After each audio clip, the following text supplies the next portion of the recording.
We are live. I guess we weren't live. It keeps happening. I don't know what the hell that's about, baby. When Raw, SmackDown, WWE, or AEW end, tune in to the Joe Cronin Show. Live on YouTube for review and reaction. Joe Cronin and Jake break down all the action. All of it. The Joe Cronin Show. Your source for wrestling opinions, news, and insanity. A wrestling podcast with attitude. Mature audiences only. Join our community of over 70,000 people. Subscribe free on YouTube to The Joe Cronin Show.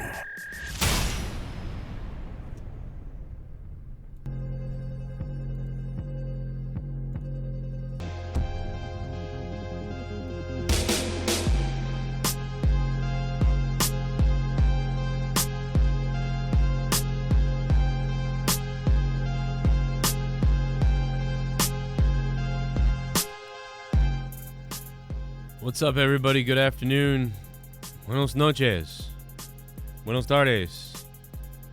To all my friends on the West Coast. There's a lot to get to here. That's why I'm doing this. A lot of times I decide to put out single videos or just not even cover stuff, but I think this is all capable of being encompassed into a giant, long podcast, which I think I'm going to get back to doing these more. We got Eddie Kingston copying Bret the Hitman Hart, maybe, so they say. We'll talk about it. I saw it on Twitter. Saw people talking about it. I'll tell you what I think about that. We got Clash of Champions, what I think is a joke card. I'm going to give you my opinions on SmackDown because I didn't do a SmackDown review. Most of it was garbage, but we'll talk about the couple things that were really good from SmackDown. Although, but the first hour of SmackDown, man, we'll talk about it.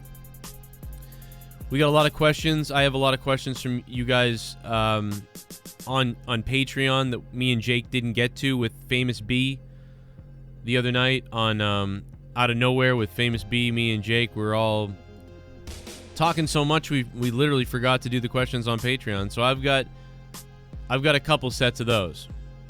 I hope you guys enjoyed the Monetize This audio that I uploaded this morning. The Monetize This post-show audio that I uploaded this morning, which maybe nobody's heard yet. Tony and GARGUTS got into more of a fight, and so that was interesting. So Monetize This post-show audio and audio are both up, along with a new Area 51 donation song. Beginning of the wrestling, there's also a post for Till Death Do Us podcast with me and my wife, so if you have questions for us, this is all the time to do this on Patreon today. So you get all your questions in everywhere. Because we're going to be doing the podcast, and it's coming out October 2nd. So, you know, get it in there now. What's up to the chat, man? How you guys doing? What's up to Trey, Anad, and Marvelous, and everybody in the chat? What's up, Blizz Kid? Smell it. I will. My ex-girlfriend once said that. She came out of the closet after pissing into a cup, and she was fairly intoxicated, and she said, she goes, smell it, and she just holds up the alcohol in front of the camera. I don't know if that's what you're referencing or if you were just saying smell it on your own, but Costanza, I don't know. So the first thing I want to get to is SmackDown, man. Let me turn that music down a little bit. SmackDown was, I thought, a mess. I was done, bro. After about 45 minutes on SmackDown, I just flipped the switch. I was like, yeah, I barely watched it, dude. In fact, actually, during SmackDown, I was talking with some people on a big Skype call that I got invited to, and I just, every time I left to go watch SmackDown, I was like, SmackDown is terrible. And I'm like, they're doing the same matches we're going to see Sunday, What? And I got actually I got like triggered by it. I got like enraged by the fact that we were seeing all the matches that we're going to see Sunday that we've already seen a million times. Now we're going to see it tonight on SmackDown. I thought that was crazy. So the first hour of SmackDown, I mean, the matches might have ended up being decent. I don't even know because I didn't watch it. But then I did tune in this morning. I went back and I watched the ending. I said yesterday that I did like the Alexa Bliss stuff because I did see that. But man, I'll tell you what, that Uso and Roman Reigns stuff was friggin' awesome. That segment with Uso and Roman, is it Jimmy Uso or Jey Uso? I don't even remember anymore.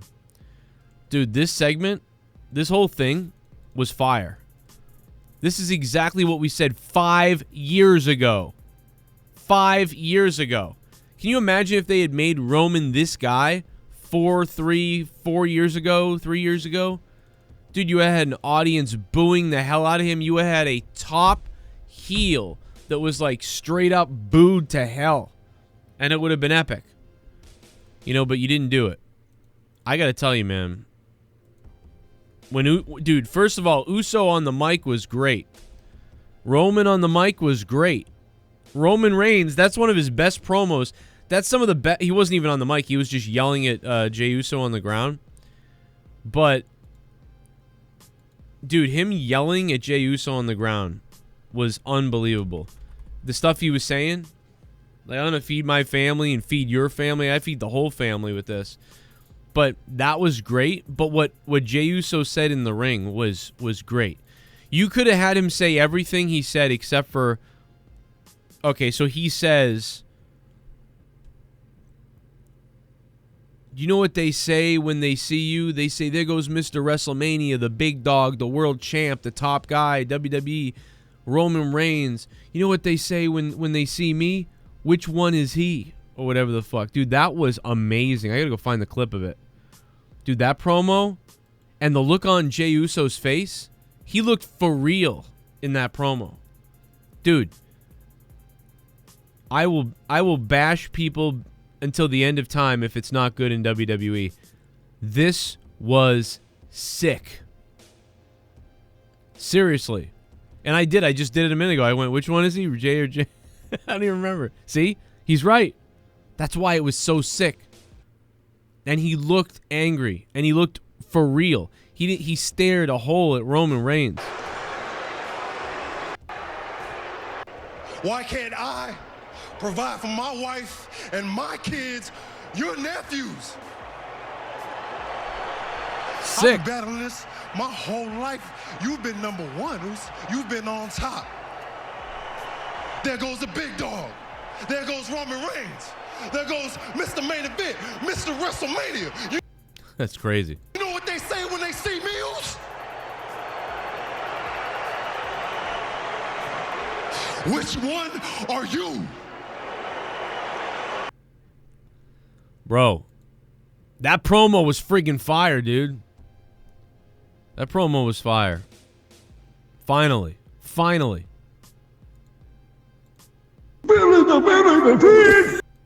Kansas State beat number 3 ranked Oklahoma in a major college football upset earlier today. Us Hicks in the South are gling wild today because it is the first big Saturday for college football. Ha ha, fuck Debay. What the hell? What? Oh man, pussy pants, thank you. Yeah, I have no idea about that. You guys suffering today? Suffering through something major today? Thank you, puss pants. Much appreciated. Just the Debe thing at the end. It's like, what? Dude, which one are you? What a promo, dude. This guy, man, he killed it. There goes Mr. Main Event, Mr. WrestleMania. You know what they say when they see meals? Which one are you?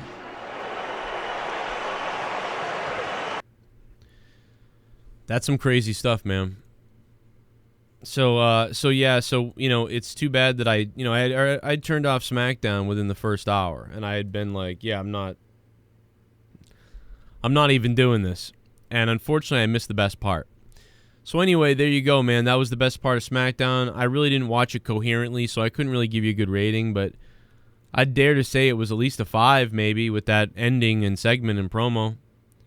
You know, sometimes wrestling can just have one really good 15-minute segment and one decent match, and you can end up giving that night a 6 or 7, you know, because it was very exciting.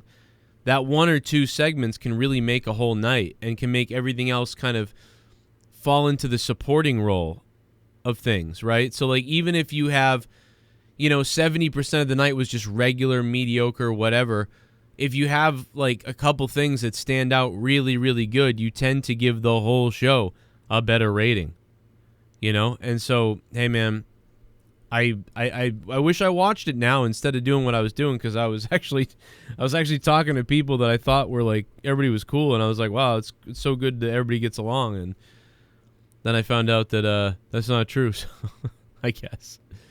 So, it was actually wish I didn't sit there wasting the time, and I watched SmackDown instead. But, you know, I nothing will ever surprise me anymore again in the world. But it's been a horrible week. So I did get very intoxicated last night. I may have deleted a couple people. If I did, I'm sorry. I might have made a mistake, because I was pretty loaded last night. Not really during Monetize This, but after it. You know, I got pretty wrecked afterwards. So I maybe a little bit during it. I don't even know. I don't remember. I got to go back and watch. But I know that the post show for Monetize This is up on Patreon, where GARGUTS ended up getting in a fight with Tony. That was crazy. Monetize This audio is up as well for the people who want to save their data plans and, you know, don't want to watch. Well, there's no real commercials on Corrupted Nation anyway, actually, because we're demonetized. So, I mean, really, you can watch without commercial free anyway on Corrupted, because there's no commercials anyhow. I'm going to get to your questions on Patreon, so don't worry, I didn't forget about that. Let's go to Ryback. Ryback has said that the world would be better place if Vince... You know, this guy is hilarious. It's like, not a day goes by. Do I see... And listen, I'm not going to go into it all again. It's not worth it. Ryback is a psycho. He might be as bad as me, bipolar-wise. The only difference between me and Ryback is at least I don't go around saying that I'm preaching Mr. Positivity. You know, I'm not trying to sell you a product featuring my positivity. You know what I'm saying? But, you know, Ryback is doing that. He's trying to sell a product based on he's a motivational speaker. I don't understand that. You know, he wishes Pat Buck would get fired. He says he'll get Pat Buck fired. He wishes death on me after telling me that I should be positive on my platform, all because we did an imitation of Ryback, and all because we joked about him not, you know, we didn't have the money to get him on the show. That to him was that insulting, that you have to wish death on me after telling me that I shouldn't be joking about stuff. And the list of these things go on and on. A couple months ago, there was another video I made on him where he said that he wanted to kill somebody, but then the day before he was yelling at someone on Twitter for not being a positive person. The guy is maybe mentally psychotic or something. You know, I'm not really sure. I don't know. And my face looks funny because I shaved my face all weird, like with a razor on air last night. It was weird. I don't even care, man. You know, I don't care what I look like. I hope I look like a bag of shit. I hope I look like somebody that somebody else is mad at, and I go to a grocery store and they mistake me for somebody and they shoot me in the head. Ryback says, it will always... It was always the talent. He's talking about Vince McMahon. He just created a platform as a human circus that he modified from his father. The guy is a piece of shit.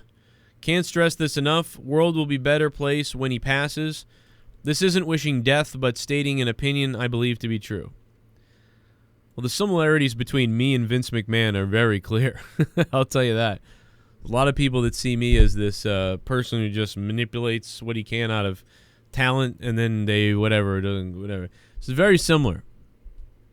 So Ryback is a little crazy because he talks about positivity, But he says the world will be better with Vince, passes on. But he's saying, I'm not wishing death on him and saying, hey, man, Vince needs to die. You know, he's not saying that, I guess. So to give him the benefit, I mean, you know, he is trying to say, I'm not saying that. I'm just saying when this guy goes, you know, it's going to be better. So everything's going to get better, you know, sad or not, whatever you think about that. That's what Ryback thinks. Wow. So, you know, that's kind of crazy. I just find it so weird, the hypocritical nature of, hold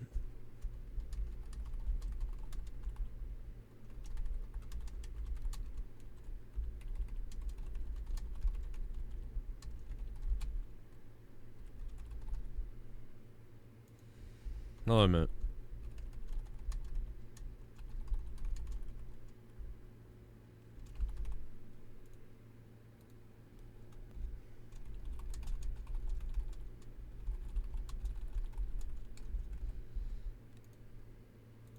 I was just tweeting at Eddie Kingston because somebody in the chat just said that he's tweeting old Cody Rhodes comments about Disco Inferno.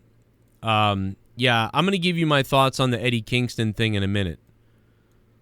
So we're going to talk about that. So I just wanted to type out and tweet that out. So everybody tweet that out. You know, maybe we can figure it out. Maybe we can get Eddie on here. You know? We'll see if we can figure it out. 339-226-6610 if you do want to say that or say something. Or, of course, you know, Streamlabs Twitch alerts in the description box down below if you want to donate. Or you can use Super Chats because Super Chats are enabled on this channel, unlike Monetize This, Corrupted. And I didn't turn down the volume on my Skype. And I just loaded my Skype. And 305's on the phone, and we'll talk to Brett. We'll talk to Brad in a minute. Brad, hang on the phone, man. We'll get you on in a second. Yo, 304 at 305. What's up?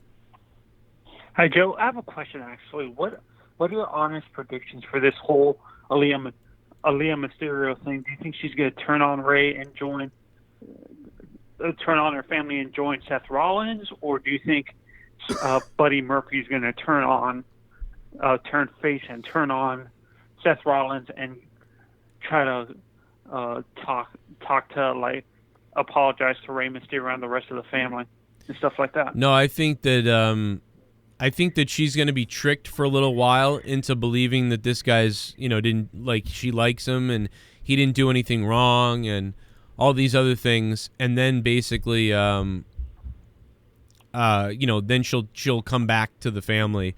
But I think for a little while she's going to run with, you know, thinking Buddy Murphy's great and, you know, they're being too hard and they pushed her away, you know, type of thing. And she'll eventually figure it out. So I think she's going to run with them for a little while. And honestly, I feel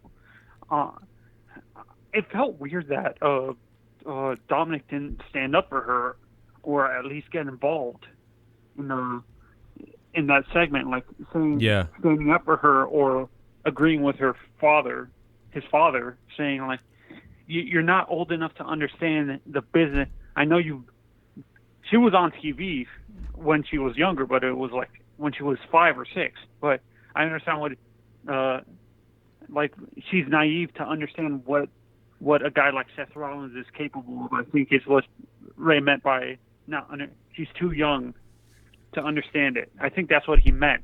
But he's going to take it the wrong way and go towards Seth and Buddy, thinking they're good people. Yeah, Dominic had sort of been like more like inserting himself into things, and he kind of tapered. He kind of backed off with her for some reason and like defaulted to his dad.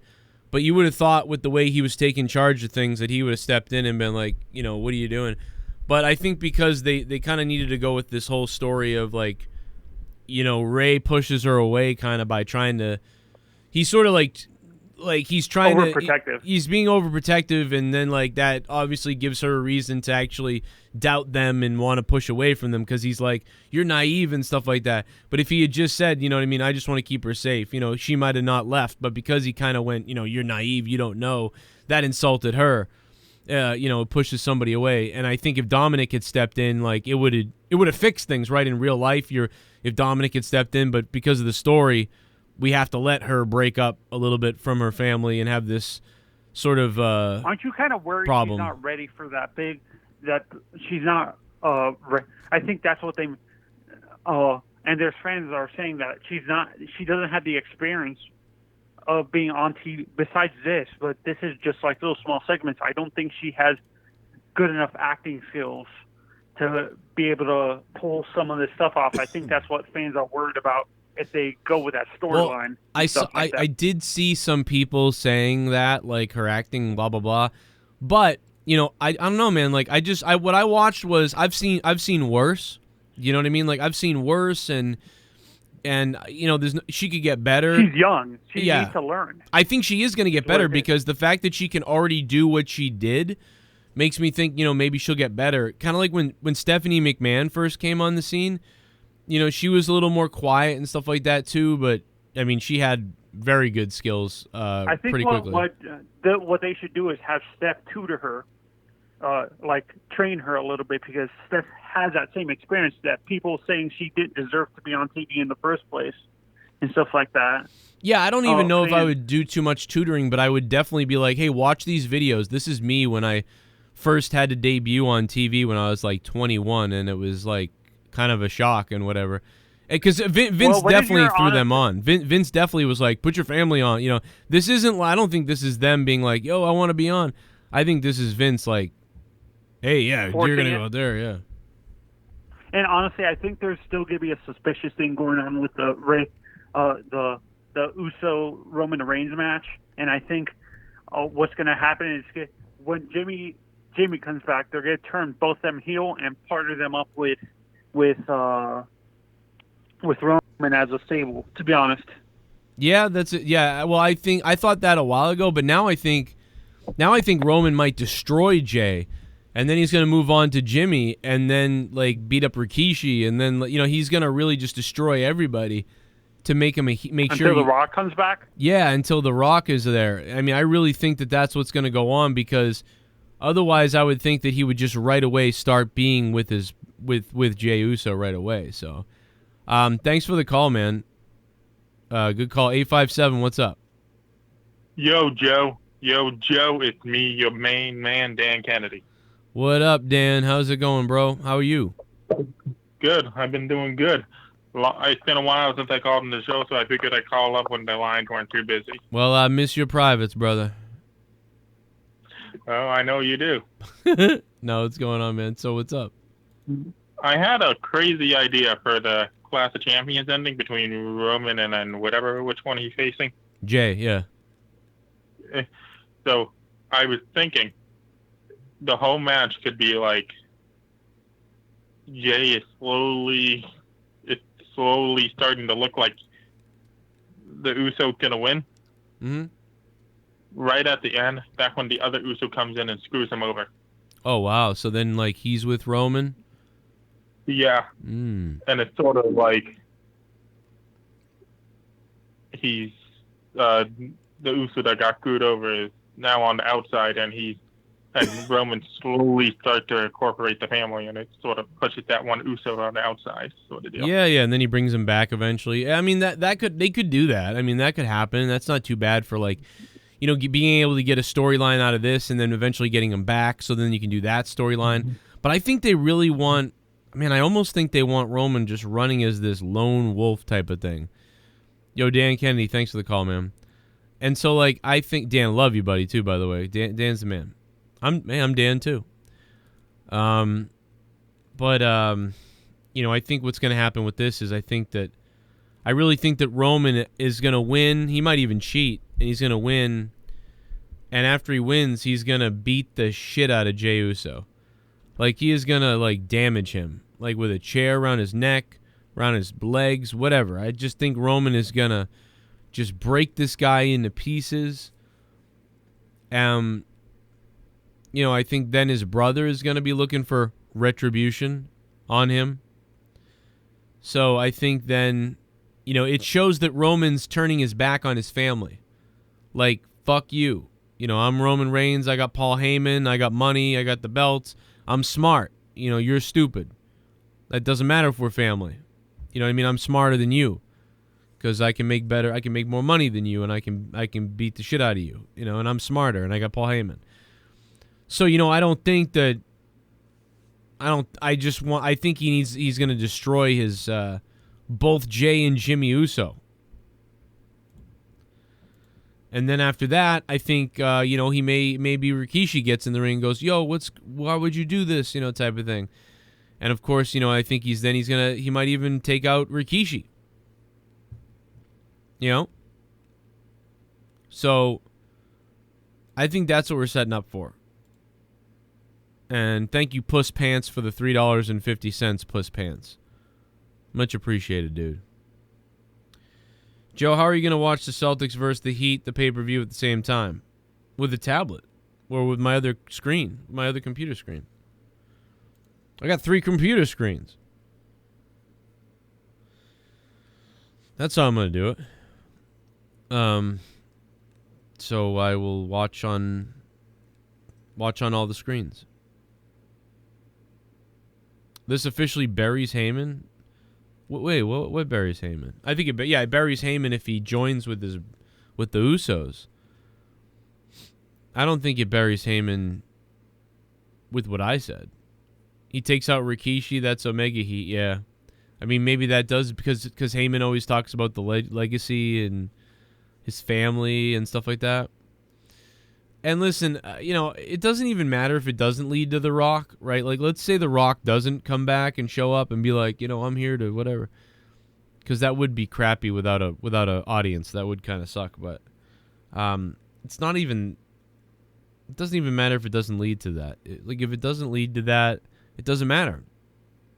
Really, to me, it still shows that he took out both the Usos, took out his family. And that just helps build him towards this heel. You know what I mean? A little bit more. So, but just what a great segment Friday night, man. I mean, I really didn't like most of SmackDown, but that ending, man, I can't get enough of that promo. There goes Mr. Main Event, Mr. WrestleMania. You know what they say when they see meals? Which one are you? Fire. I can't get enough of it. We're going to get into the Eddie Kingston, Bret Hart stuff in a second. I'm going to tell you exactly what I think about that. It's coming up right now. Look at the look on Uso's face, bro. Fire, as far as I'm concerned. And I've always liked the Usos, so it makes me happy.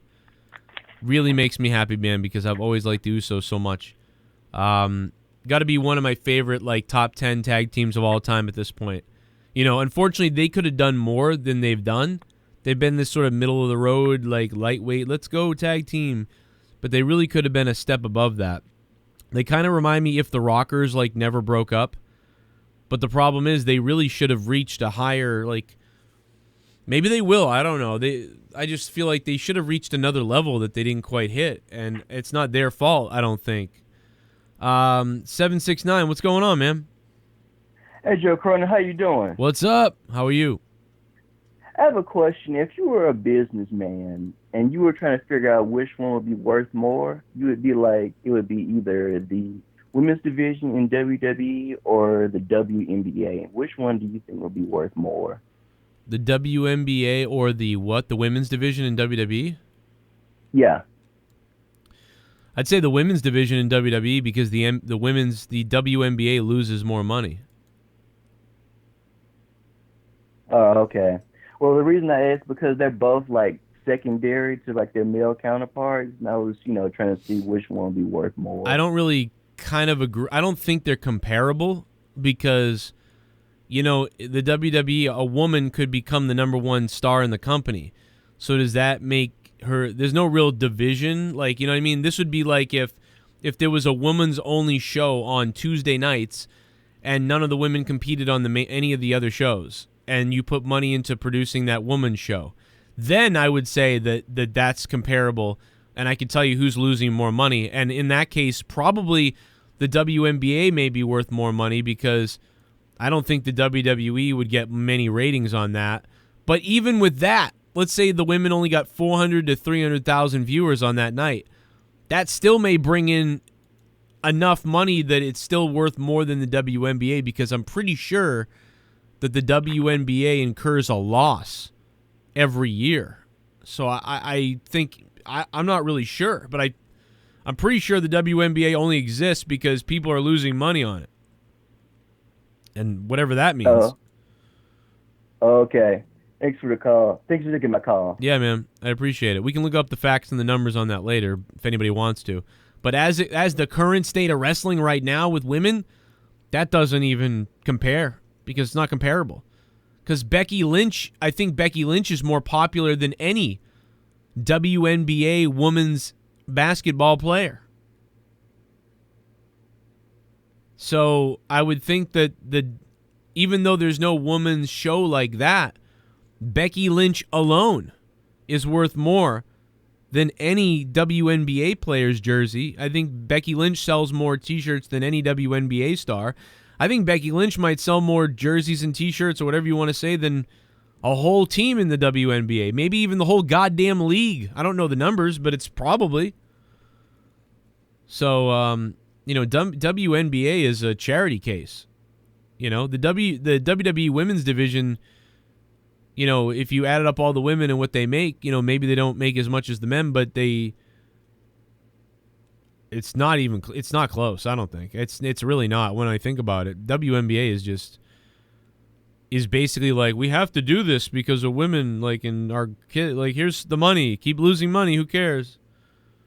I can name WNBA players from when the WNBA first launched. So when the WNBA first started, I could name like the Cheryl Swoops and all these other different people. I can remember those women. Like, I remember them. A lot of them. Witherspoon, Cheryl Swoops. Like, I can picture them. Leslie, what's her name? Leslie, whatever her name was. Leslie Lawless or Leslie something. I can see them in my head because I watched the first 3 seasons of the WNBA. But I haven't watched WNBA since early 2001 or something. I don't even know. No idea. Lisa Leslie. Thank you, Trey. Yeah, that's Lisa Leslie. So all those original women, a lot of them, I can name. I can think of them, and I could probably name a few. But, the current ones, I can't think of anybody who's in the WNBA. I can name NBA players right now. I can probably almost name a player on every hockey team that there is in the National Hockey League. Same thing, well, maybe with baseball too, same thing. Football I could, I think about it. NBA if I can. I can name soccer players. I couldn't tell you one NBA player. WNBA player. I could not tell you one WNBA player. What up, DJ Scandalous? Bring back Slam Ball. Yeah, dude, Slam Ball was great. Grammy's World, thanks for subbing to the channel. What goes down on that place? Pour me a beer. You've got a new Love to know. Grammy's World. Okay, so into the Eddie Kingston Bret Hart stuff. You guys can call in 339-226-6610. What do you think? So apparently there were people mentioning this around that, Eddie Kingston's promo from the other night on AEW Dynamite was a ripoff of Bret Hart and his 1997 promo. Which, I remember 97 pretty damn good. It was right kind of the beginning of the Attitude Era. To put perspective on it, the Brian Pillman Stone Cold Gun situation was 1996, which I would say 1996 was around the time that things started getting raw, that the fans started cheering for Psycho Sid over the good guys because he was just cool and crazy. Then they really started loving Stone Cold. The loose cannon Brian Pillman pulled a weapon on Stone Cold Steve Austin. So really the Attitude Era began in 1996. And then it really carried into 1997. And in 1997 is the promo that people are saying that Eddie Kingston ripped off. Now, this has gotten further traction because it was mentioned by Disco Inferno on the Keeping It 100 show. So because of that, it's drawn the attention and ire of the wrestlers and the business now. Even though they may not have started the rumor, although I would... Oh, shit. Oh, shit, Ryan Romano. I drink cran cause I'm the man. My enemies are the cran and ran.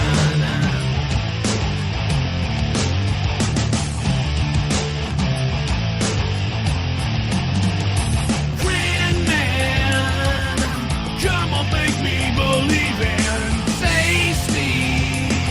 I'm so thirsty, would you answer me? Cran man. All my friends are fucking the man, cause all my friends are drinking cran. They're drinking cran, cause all my friends are drinking cran. I got the fucking cran. We got... Love ya, Joe. Hope Monetize This was a hit last night. What up, Ryan Romano? Hey, Ryan, man, thank you so much, dude. Ryan Romano just dropped the cran, baby. Ryan Romano, thank you for dropping the cran, dude. I'm not into the cran right now. I'm having a little bit of Dunkin' Donuts and water. But I may whip out the cran later tonight on Corrupted Podcast. I don't know. Thank you, man. Monetize This was weird last night. It was a kind of a slow start, and then it got really hilarious by the end of it. I'd say the last hour and a half of Monetize This was the best of it, but whatever. Who cares? I'm a loser. No, I think that, but yeah, no, it wasn't the promo the other day. It was the one they're talking about the promo from weeks ago, or whatever. Either way, here's my thought on the Eddie Kingston deal. Even though I agree that it's a little suspect, and whatever else, dude, if you grabbed almost anything anybody's done in wrestling, you could point to a time. You could point to a time where somebody did that already. Do you know what I'm saying? Like I don't see what Eddie Kingston did. In my opinion, Eddie Kingston's promo that was sort of kind of like the Bret Hart promo, I don't think there's almost any segment, any promo that I see that I don't think, oh, that's kind of like this or that's kind of like that. So, like, I feel like it's a little reaching. I like that some people brought it up and made the connecting of the dots because it is kind of along the lines of the Bret Hart deal. It's like but he ripped it off. I don't know. He might have. He's a New Yorker, so I don't know. But, I don't think that he specifically went out to do that because if you say that, you can say that about just about anybody else's promo and anything anybody does. You could be like, oh, dude, like, I've seen that done before years ago. I've seen that done before years ago. Saw that done by Ric Flair in 1980, whatever. Saw this done by the Horsemen. Saw this done by that guy in 95. Saw this guy in 2002. You could go, like, through almost everything everybody's done, and then you make it worse by being like, oh, he ripped it off. So then that's a really staggering statement. So now you're saying, man, you know what this reminded me of? It reminded me of this in 1994 when this happened. Yeah, it really was very similar, kind of. You know what I mean? He probably maybe got inspired by it. I don't know. Or maybe it was just they're similar. Who knows? But no, when you take it to the next length of, oh, no, he ripped off the promo. Damn. Like, that's like, he ripped off the promo? Like, so you're saying he's a thief? You're saying like he's stealing essentially, I guess. Like they didn't say stealing, but they got really close to saying stealing. So like I don't think that I don't know about ripping off 100%, you know what I mean? Maybe. I do know that Eddie Kingston is like me and he knows all about all that stuff from back then. And he even had the same thought that I always had, which is when I heard the interview with Stone Cold Steve Austin and The Rock. And they would say, I just be me with the volume turned up to 10 or whatever. when I heard that, I said, wow, that makes perfect sense. That's what I'll always do that.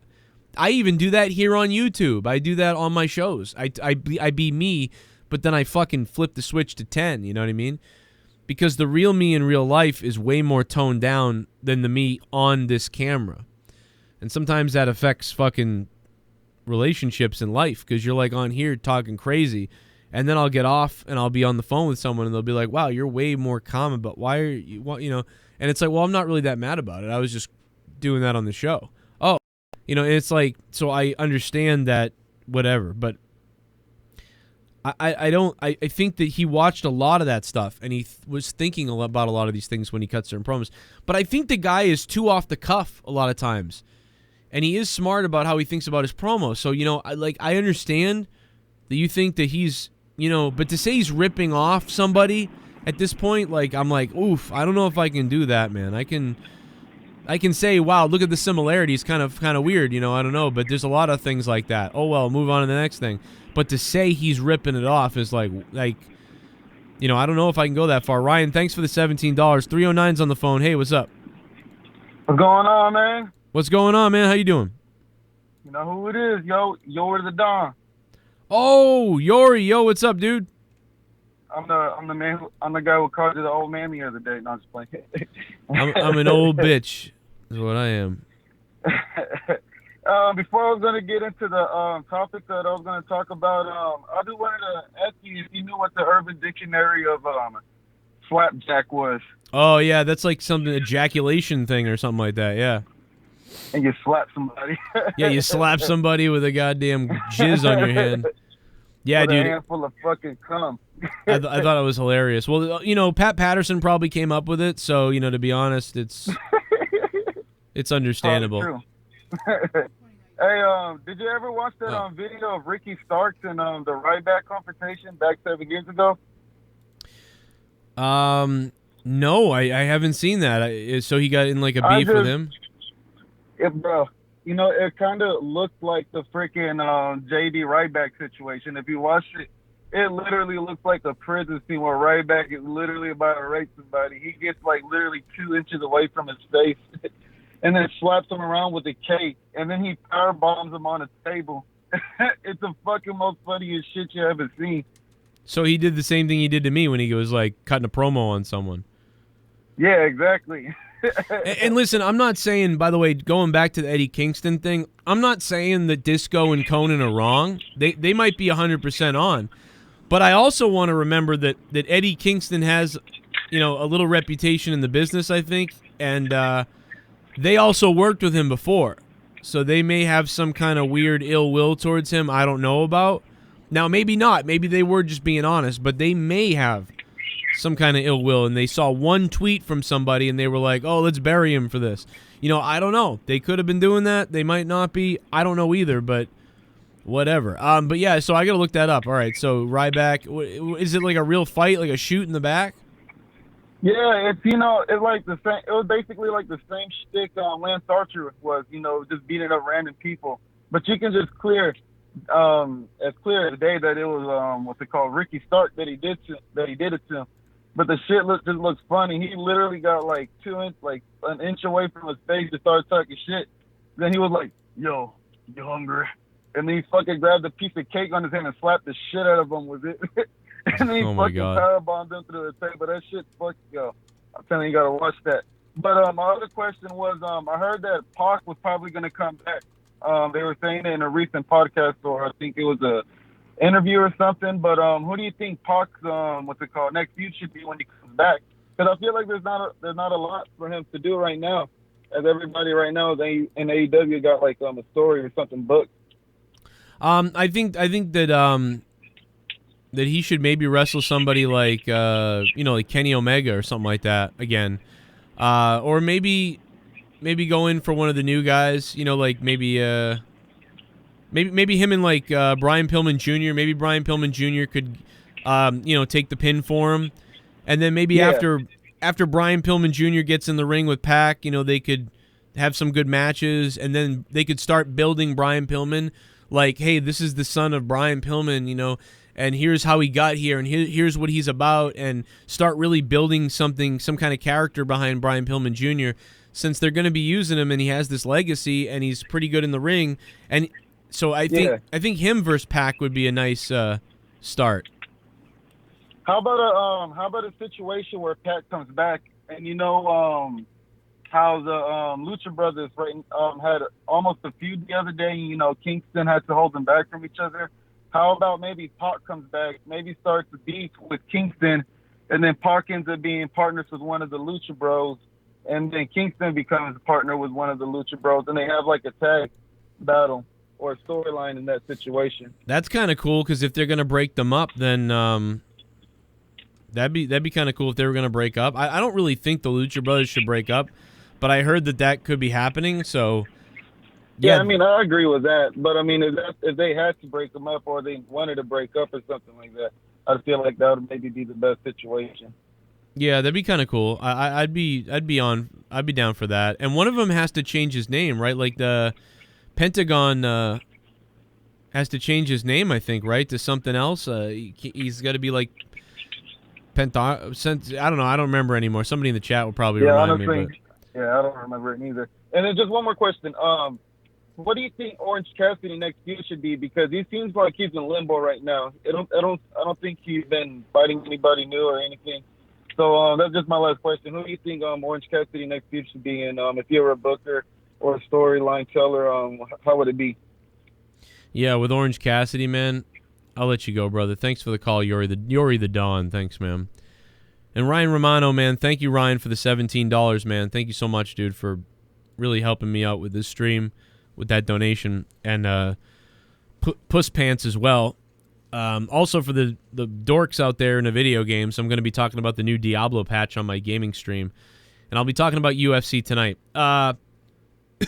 Corrupted Podcast is tonight as well. Hey, sorry, bro. Yeah, it's been a weird week for me. It's like people dying and dog is gone and just a lot of things. I'm sorry, bro. I didn't end up messaging you about that because I'm sorry, dude. I meant to message you about doing that interview, man. I'll come on your show anytime though. Just hit me up again, please. I was a mess all week. I don't know. I've been a mess all week.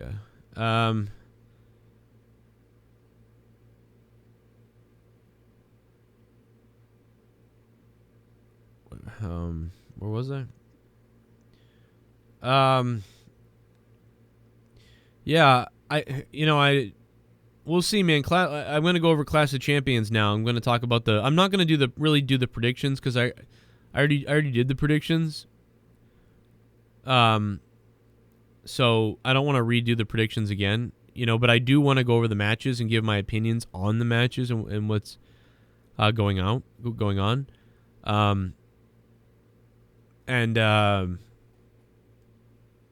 So I'm going to pull those up now so I have them in front of me. Just don't bring up Alex. That's funny, man. Let me pull up the card for... hopefully the WWE puts the card on their website. They don't always do that, though. And they don't always do a good job of it. By the way, is anybody, after I made that video last week, has anybody decided to get the Undertaker or Ultimate Warrior wine? The only reason why I would get it is because the bottle looks cool. But the problem is the Ultimate Warrior bottle is it's really just a printout of like the Warriors logo around the wine bottle. It's nothing you couldn't do at home or whatever. But the Undertaker bottle has like fancy engraving into the glass, I believe. I mean, unless it's a sticker, I don't know. But the bottle just looks nice. Like, so there's something about it that looks nice.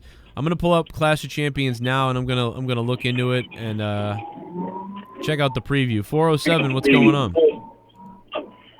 Joe, what's up? It's Robbie Hyde. Yo, Robbie, what's up, man?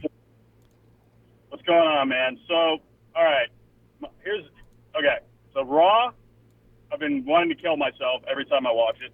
Right. Just like you. Raw is just a mess. Yeah. I will say, yeah, it's awful. Like, honestly, I think even kids shows are more structured and organized than Raw, like, to be completely honest.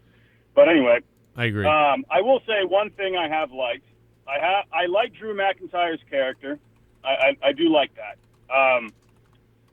But where do you think that character is going? I mean, the rumors are, Orton will probably win the title. I mean, I'm confused with how they are going to. I'm sure Keith Lee is going to get involved in this match somehow. I would think. But then if Orton wins the title, I mean, I don't know.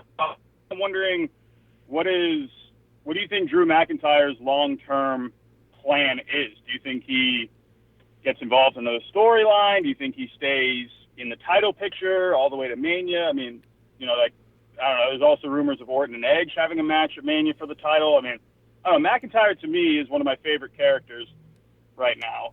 And I don't know. I don't know where his character's going. I don't I don't really love McIntyre anymore right now because he's so just.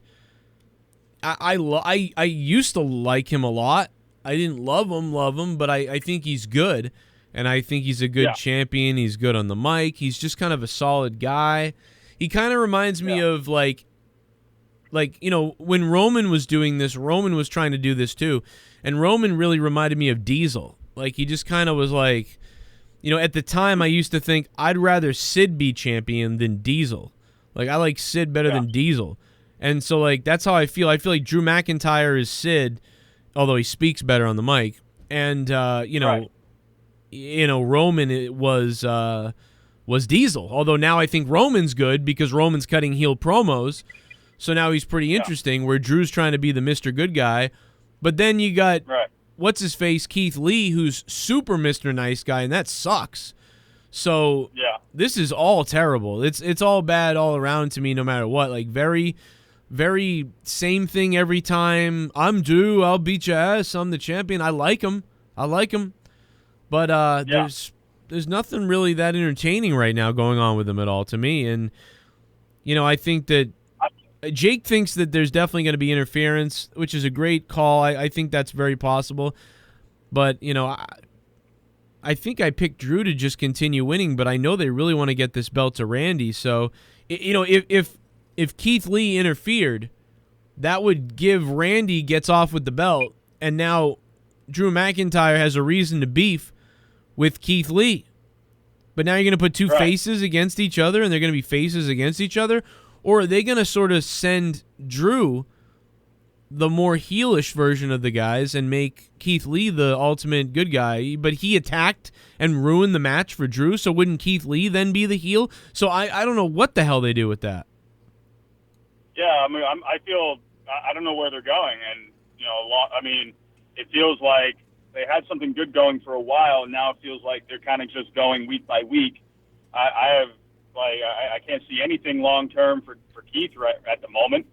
I don't know. I don't know. It's kind of, I could see. I have a good feeling about Orton, going all the way to Mania if he wins the title. You can just have the face go over at Mania, but I don't know. With McIntyre, he's already done the heel thing for a bit. What I like about McIntyre is he is kind of boring lately, but I feel like he's the most realistic out of all of these guys, like Keith Lee with the salutations thing. It's like, who the hell talks like that? Yeah, that was so weird. But even Orton, to me is realistic to me because he has clear motivations, and McIntyre, he just wants to kick some ass. But I don't know. Orton is like the best promo, or has been the best promo in the company, because they give him bullet points and he's allowed to just to go off into whatever. So he's been one of the best, and I don't even like Orton that much. I'm not even a big fan of Orton. So for me to say it, it's I think Orton probably is your top 3 guy in the company, if not the number 1. So that's pretty crazy. Even when he comes on, I'm not even a big fan of him, but when he comes on, he delivers a promo. I'm like, that's a pro wrestler giving a promo. Everybody else feels like make-believe dress-up weird written by some nerd in the back that doesn't make any sense. Yeah, and, I think they were doing well with McIntyre for a while, and but now it does feel like the focus is moving onto Orton. I just wonder with McIntyre, are they going to be doing a shake-up at all soon? Because I don't know what kind of a feud he could get into. Other than Keith Lee, but after Keith Lee, Well, and they're not going to feud all the way to Mania. I mean, I would think a superstar shakeup is probably going to happen, and he's going to get involved with. I don't even know. I can't even think of anyone. Look at the track record. Whenever you have a face who ends up being not that interesting because they don't give him anything to do but Mr. Face, like Mr. WWE, hey, WWE Universe, it's me, your champion. Whenever WWE does that, there's a shelf life on all these champions, and it's the same thing every time. The window is normally 6 months. And usually we start getting bored around 3 months. With Kofi Kingston, we started getting bored at 3 months. With Daniel Bryan, we started getting bored 3 months. You know what I mean? And by 6 months, the belts were off of all these guys. Every time. Yeah, Seth Rollins, too. Yeah, and Seth Rollins. Now, that was even crazier because they, like, basically dug that guy's grave. But, yeah, the new thing seems to be that as soon as your good guy wins, he has about 2 months where he should kick people's ass and be the champ.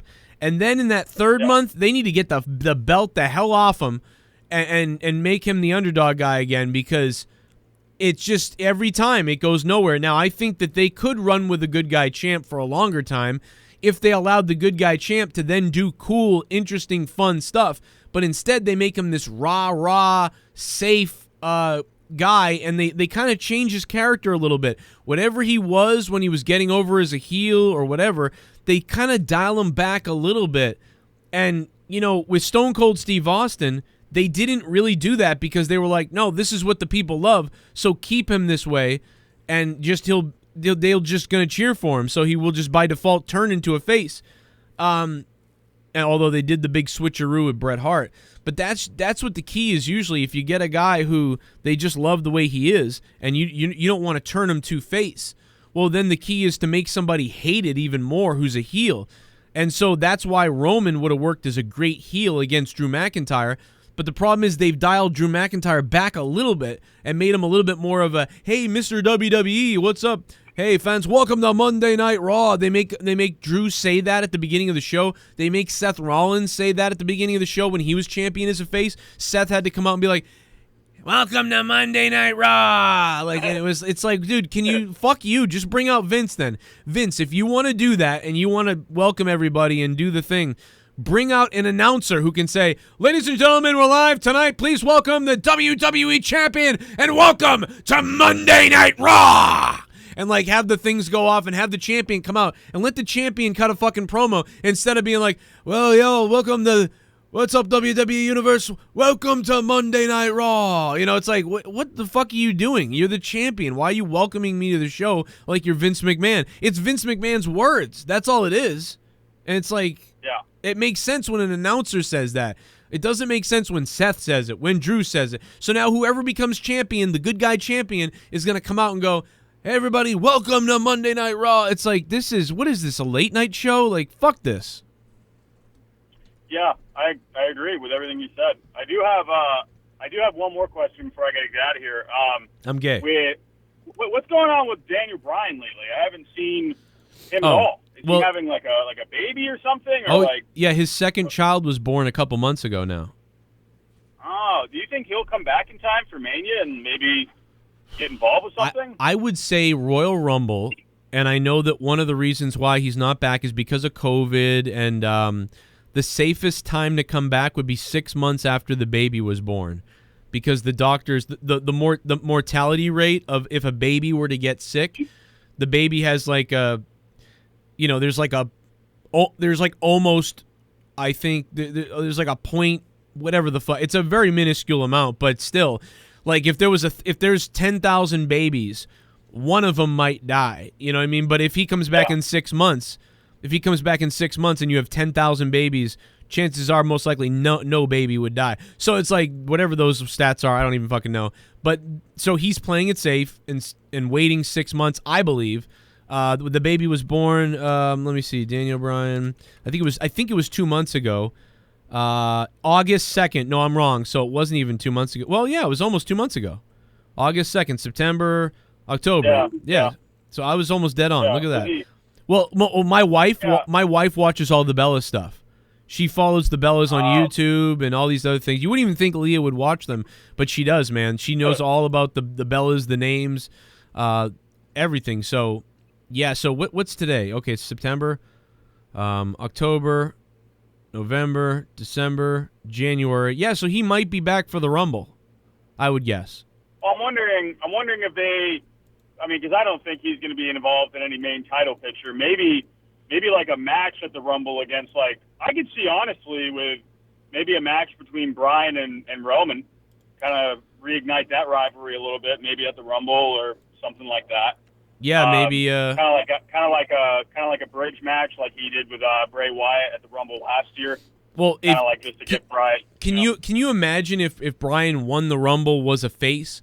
Because he could cut these promos on Roman like, I was busting my ass just to get on a card, and even when I deserved to be there, you were put there every time, no matter what. You never had to earn anything. Just Roman's there. And I had to scratch and claw, and here you are. You are the most selfish son of a bitch that I've ever seen in this company. Yeah. Like, and all this stuff. Like, and he could really pour all that on. And then Roman fucking go, oh my God, they could go at each other like crazy. Now, I'd rather see heel Daniel Bryan, but I would basically say, Daniel Bryan, you be a badass, almost a heel badass, who's just saying all this crazy shit and saying everything the fans think and that you think.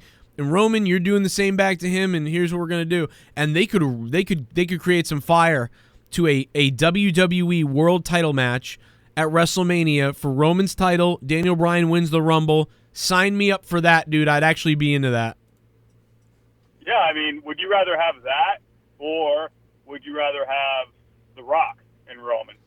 Because honestly, like, why would you have The Rock win at Mania, win the title at Mania? I don't even think you need a title for that.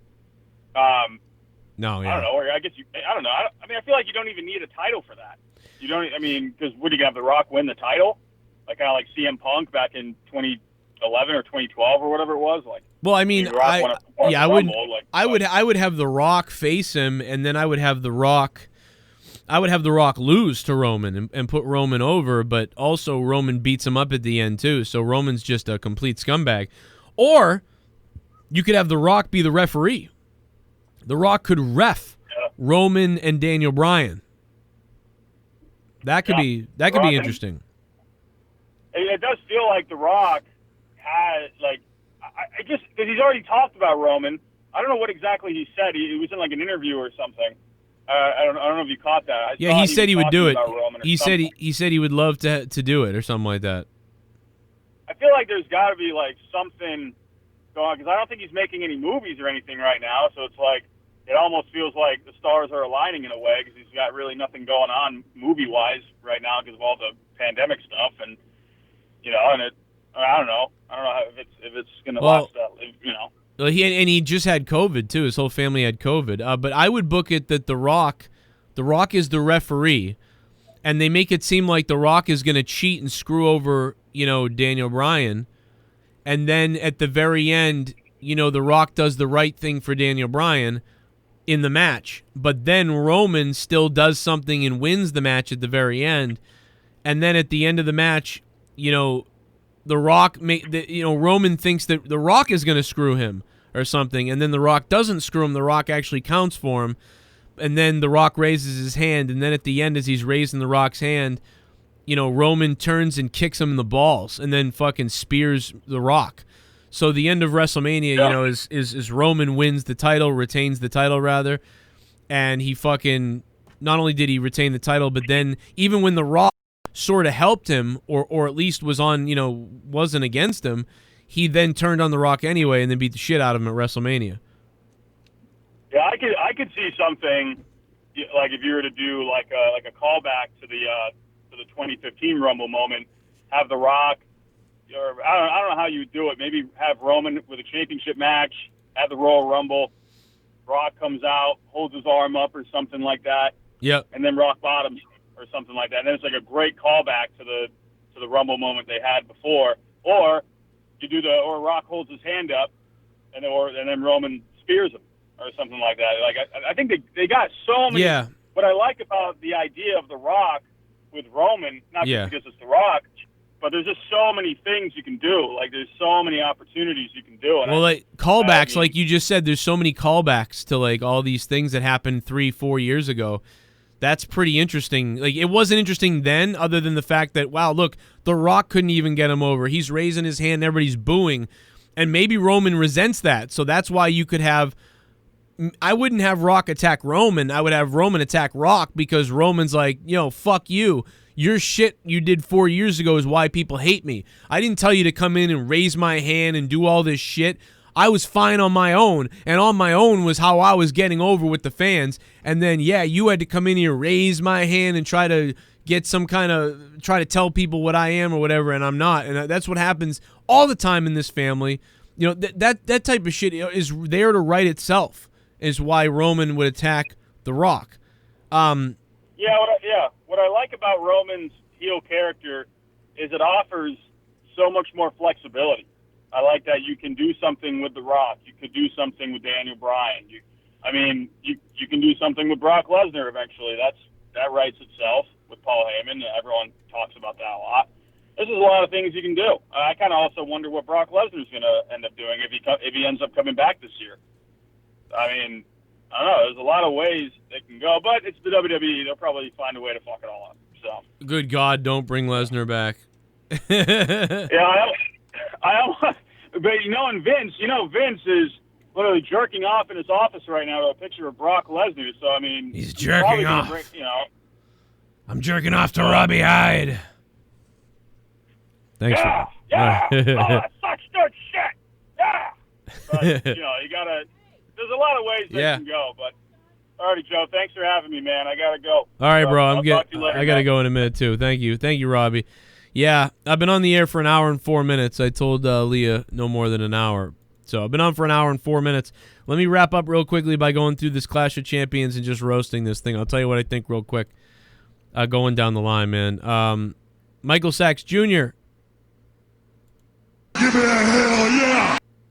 Joe, what is up, man? Really loving this Roman, man. It's about fucking time. You think Roman will make Jay bleed? Never thought in my life I see Roman heel. Hope Cena is next, but I know that will never happen. Fuck Cena. Yeah, man, I agree. Michael Sachs Jr., thank you, bro. Yeah, everything has been good, man. And here's the thing. Jey Uso's promo is good. Roman's promo is good. So we got the good guy, or whatever, the sort of the essential good guy, the face, Jey Uso, with a great promo. And then you get Roman Reigns with a great promo as well, and a great promo when he's laying on the floor. So everything with Roman has been great for the most part, even if SmackDown wasn't very good or very imaginative beyond that. And Alexa Bliss, Roman, those stories are really good right now. Everything else has been bad for me. And Raw has been a nightmare. Raw is absolutely a nightmare. If I was to grade Raw over the last couple months, I'd give Raw a 2 out of 10. I would give SmackDown a 5 out of 10. And this Roman stuff's getting better with Uso. In AEW, I got them around a 6 or 7. So, we'll see what happens. And I got NXT around a 6. So that's kind of my thinking. It's just my opinion. I could be wrong. There goes the big dog. There goes Roman Reigns. There goes Mr. Main Event, Mr. WrestleMania. You know what they say when they see meals? Which one are you? Best promo in a while, in WWE at least. Yeah, Celtics. I don't know, man. I hope they win, bro. They got to win, and then they got to go to Game 7. So it's gonna be rough. It's gonna be rough. Good Heat team.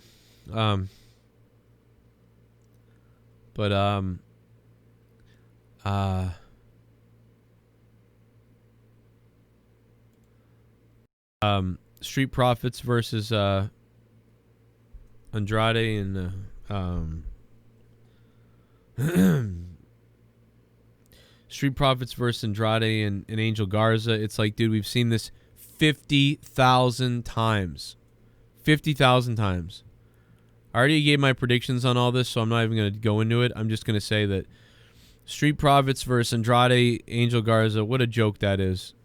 It's happened a million times. The Street Profits win every time. Why do Andrade and Angel Garza get a match? Why do they get this tag match when they've lost so many times? All this does is tell you how the tag team division is garbage, which we already knew that, but this really shows what garbage the tag team division is in the WWE.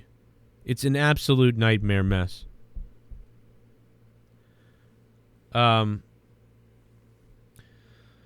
So that I don't understand. And if Andrade and Angel Garza win, so what does that mean? You can try to win the belts 90 times, and if you fail, it's okay because you'll still get another shot at a pay-per-view, and then you could win them.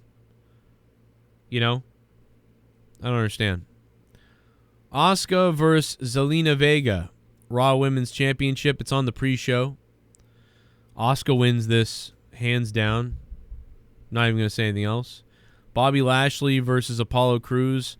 Obviously, you got to have Bobby win. He's in this big faction right now. They could be going face for all we know. You know, with the fact that they're still facing this Retribution. These guys have faced each other 1,000 fucking times. I wouldn't be surprised if Retribution shows up in this match and it's just turns into a fight. I don't know. Bobby Lashley versus Apollo Crews for the millionth time again. It's like, what are they doing in WWE? What are they doing? It's like Vince gets, tunnel vision? He gets tunnel vision for Roman Reigns. He's like, oh my God, this is going to be so goddamn great what we're doing with Roman Reigns. So, oh my God, just keep putting all those people together. I don't even care. Oh my God, Roman Reigns. Oh my God, it's so good. No, Roman Reigns. Oh my God, yeah, just put them, have him wrestle him again. I don't care. Very strange. Very strange.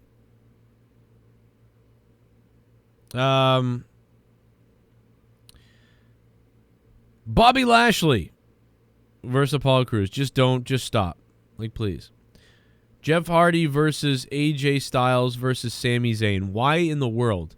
Did I miss something? Did I blank out on SmackDown? Maybe you guys know. Did I miss something?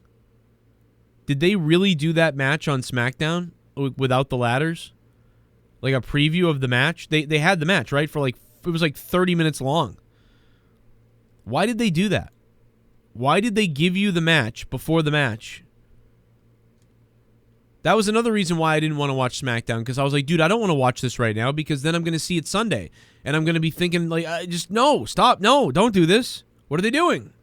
Don't do that. A little bit of the bubbly. Want some bubbly? A little bit of the bubbly. Bubbly. Hope my Lightning and Lakers win tonight. Well, I'm down with you on the, I can get behind you on the Lightning thing. But not on the Lakers. Michael Sachs Jr. Thank you, Michael. We got a few more left. SmackDown Tag Team Champions, Shinsuke Nakamura versus Cesaro. Thank you, Michael. Versus Lucha House Party. I think Lucha House Party's breaking up here. Or at least one of them's leaving. Probably Kalisto's leaving or something. They need to have more tag teams, so breaking them all up would be stupid. The other two guys can't speak, really. So, Nakamura, Cesaro, probably going to retain here.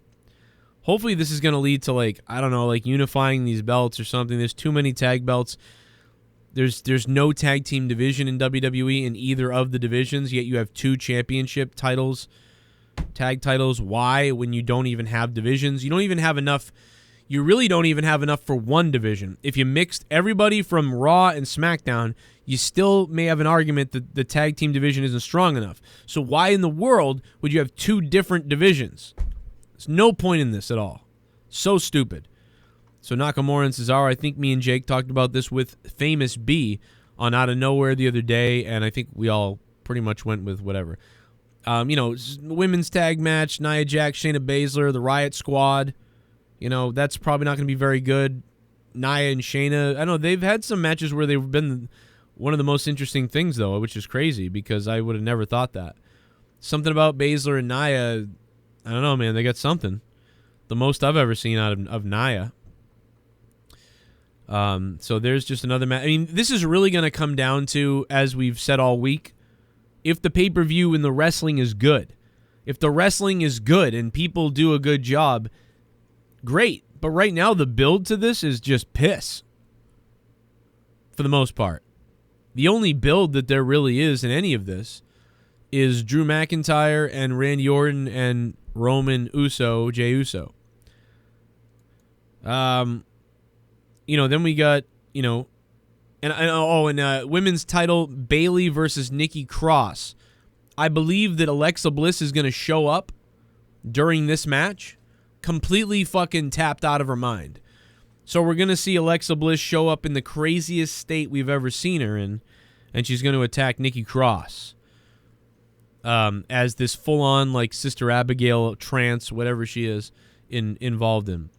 So Bayley will retain, you know, probably because I think Alexa Bliss shows up. Now Sasha could show up, but I'm going with the Alexa thing.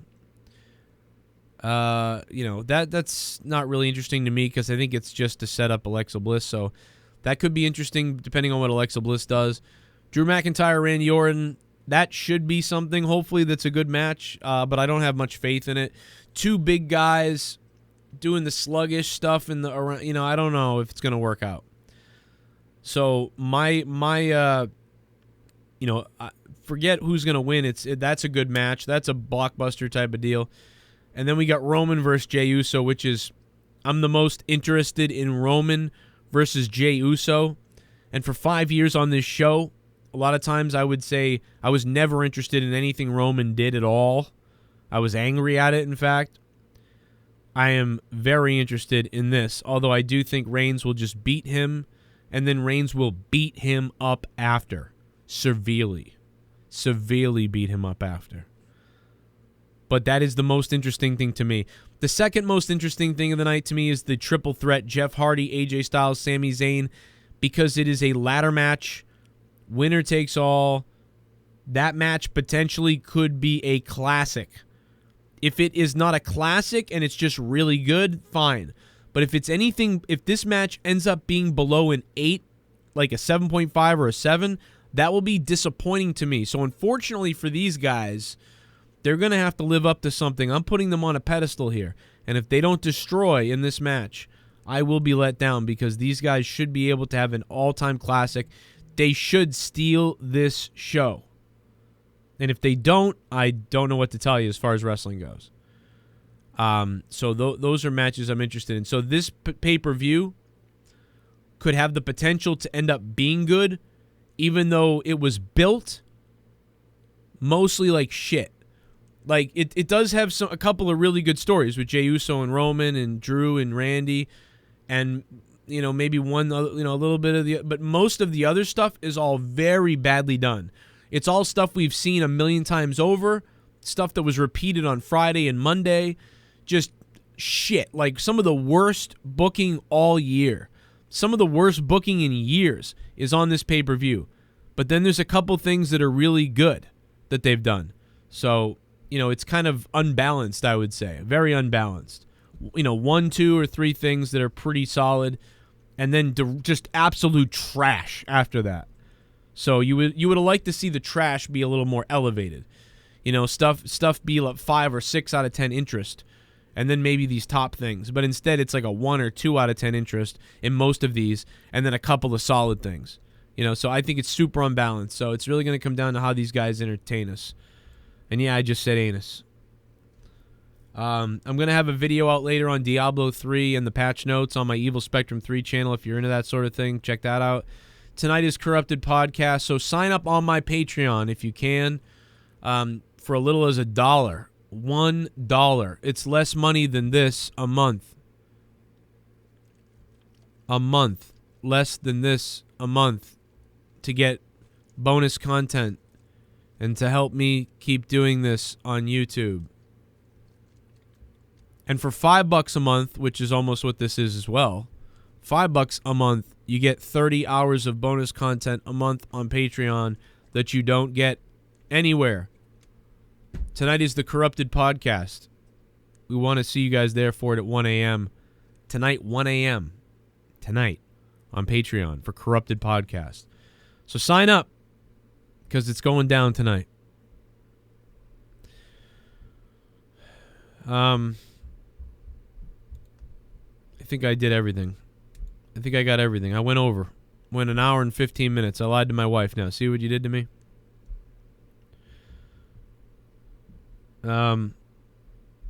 Yeah, that's about it, man.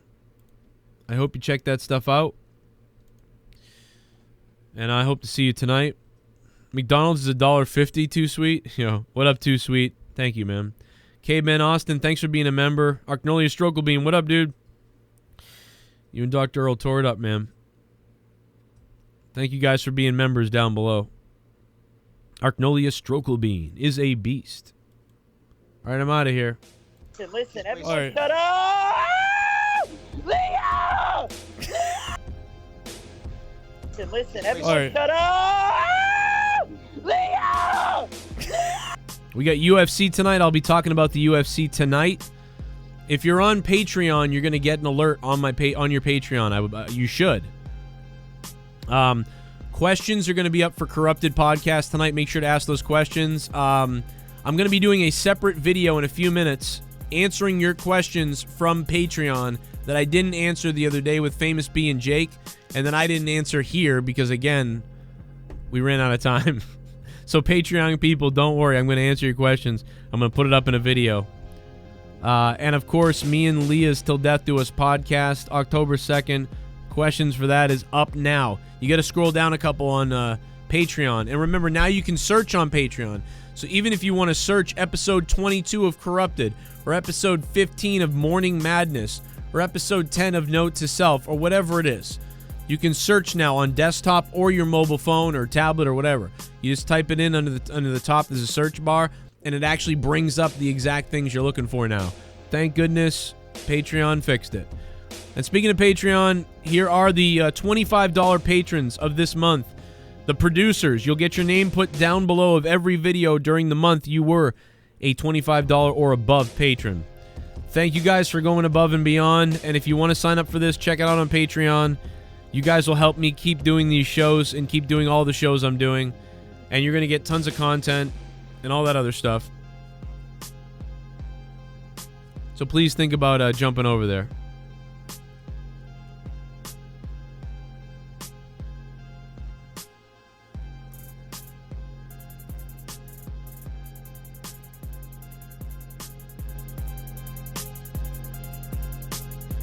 I think the Celtics can come back, but I don't know, bro. It's going to be really rough. The Heat are good. I hope they come back, but every team I've been rooting for, everything sucks, so I'm afraid to say it, dude. I'm afraid to say it. Thank you, man. Shout out to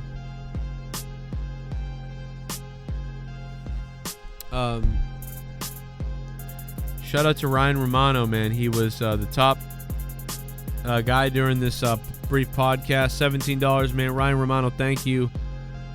And thanks to everybody else who dropped a couple bucks. Shout out to D. Welsh, who is the king of the wheel. D. Welsh. He took it back, man. Jman from KC, 3 weeks in a row. And last night, all it took was one bomb. And D. Welsh became the king of the wheel with a 250 bomb.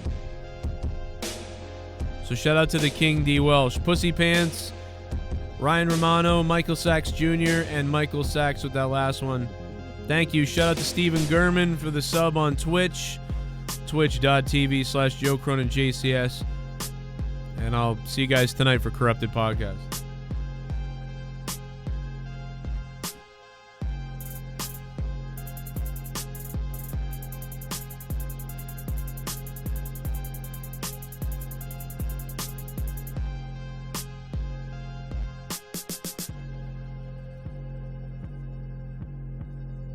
Listen, everyone, right. Shut up! Leo!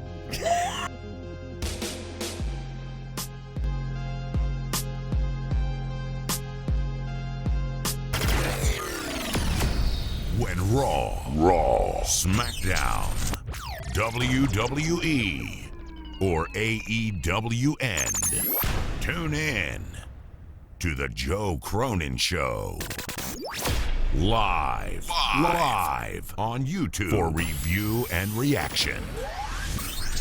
Joe Cronin and Jake break down all the action. All of it. The Joe Cronin Show. Your source for wrestling opinions, news, and insanity. A wrestling podcast with attitude. Mature audiences only. Join our community of over 70,000 people. Subscribe free on YouTube to The Joe Cronin Show.